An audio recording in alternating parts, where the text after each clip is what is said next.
La interpretación paulina de la virginidad y del matrimonio. Teología del cuerpo en su Catequesis 82, recibida por San Juan Pablo II el 23 de junio de 1982. Después de haber analizado las palabras de Cristo referidas en el Evangelio según Mateo en su capítulo 19 y versículos 11 y 12, conviene pasar a la interpretación paulina del tema, virginidad y matrimonio. El enunciado de Cristo sobre la continencia por el reino de los cielos es conciso y fundamental. En la enseñanza de Pablo, como nos convenceremos dentro de poco, podemos individuar un relato paralelo de las palabras del Maestro. Sin embargo, el significado de su enunciación en la primera carta a los Corintios en su capítulo 7, en su conjunto debe ser valorado de modo diverso. La grandeza de la enseñanza de Pablo consiste en el hecho de que él, al presentar la verdad proclamada por Cristo en toda su autenticidad e identidad, le da un timbre propio, en cierto sentido su propia interpretación personal, pero que brota sobre todo de las experiencias de su actividad apostólico-misionera, y tal vez incluso de la necesidad de responder a las preguntas concretas de los hombres, a los cuales iba dirigida dicha actividad. Y así encontramos en Pablo la cuestión de la relación recíproca entre el matrimonio y el celibato o la virginidad, como un tema que atormentaba a los espíritus de la primera generación de los confesores de Cristo, la generación de los discípulos de los apóstoles, de las primeras comunidades cristianas. Esto ocurría en los convertidos del helenismo, por lo tanto del paganismo, más que en los convertidos del judaísmo, y esto puede explicar el hecho de que el tema se halle precisamente en una carta dirigida a la comunidad de Corinto, en la primera. El tono de todo el enunciado es sin duda magisterial. Sin embargo, tanto el tono como el lenguaje es también pastoral. Pablo enseña la doctrina transmitida por el Maestro a los apóstoles y al mismo tiempo entabla como un continuo coloquio con los destinatarios de su carta sobre este tema. Habla como un clásico maestro de moral, afrontando y resolviendo problemas de conciencia.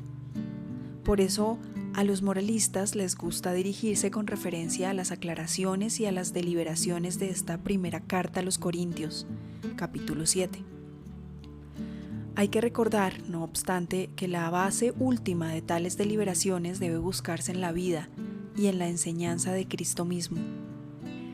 El apóstol subraya con gran claridad que la virginidad, o sea, la continencia voluntaria, deriva exclusivamente de un consejo y no de un mandamiento.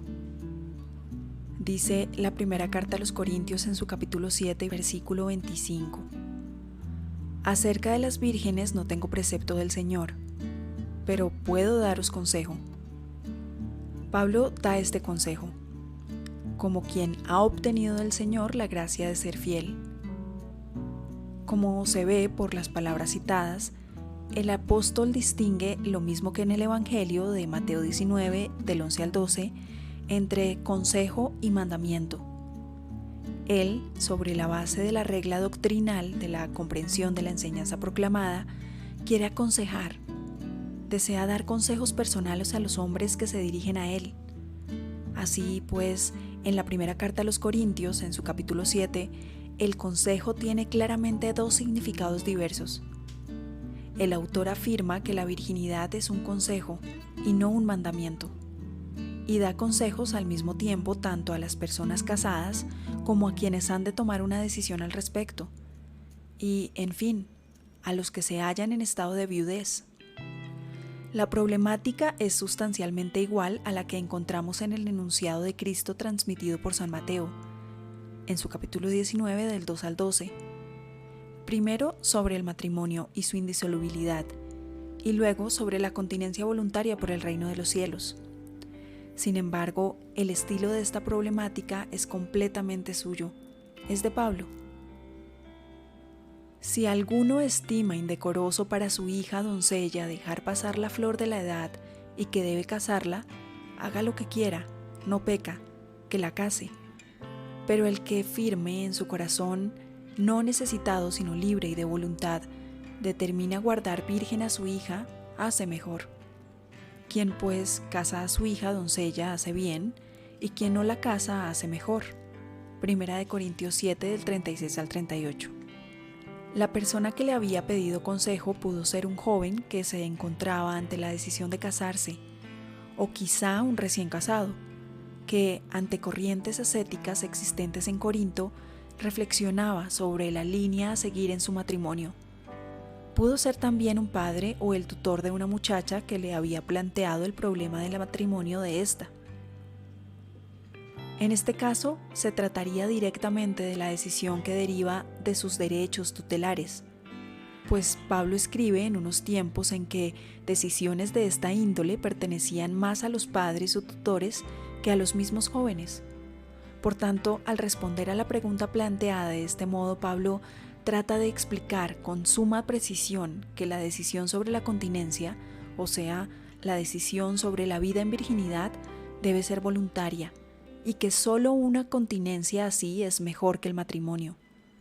Las expresiones hace bien y hace mejor son completamente unívocas en este contexto.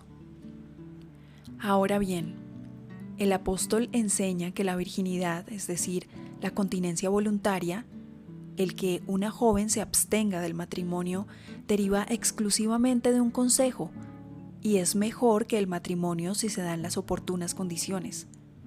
En cambio, con ello no tiene que ver en modo alguno la cuestión del pecado. ¿Estás ligado a mujer? No busques la separación. ¿Estás libre de mujer? No busques mujer. Si te casas, no pecas, y si la doncella se casa, no peca. Primera de Corintios 7 del 27 al 28. A base solo de estas palabras nos podemos ciertamente formular juicio alguno sobre lo que pensaba y enseñaba el apóstol acerca del matrimonio. Este tema quedará explicado en parte en el contexto de la carta a los Corintios en su capítulo 7 y con más plenitud en la carta a los Efesios, capítulo 5 del 21 al 33. En nuestro caso se trata probablemente de la respuesta a la pregunta sobre si el matrimonio es pecado, y podría pensarse incluso que esta pregunta refleje el influjo de corrientes dualistas, pregnósticas, que se transformaron más tarde en encratismo y maniqueísmo. Pablo responde que de ninguna manera entra en juego aquí la cuestión del pecado.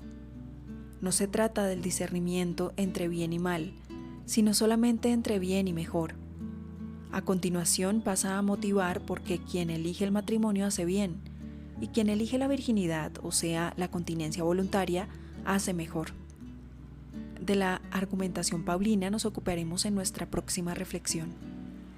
Hasta aquí la catequesis 82 de la Teología del Cuerpo, recibida por San Juan Pablo II el 23 de junio de 1982 y titulada La interpretación paulina de la virginidad y del matrimonio.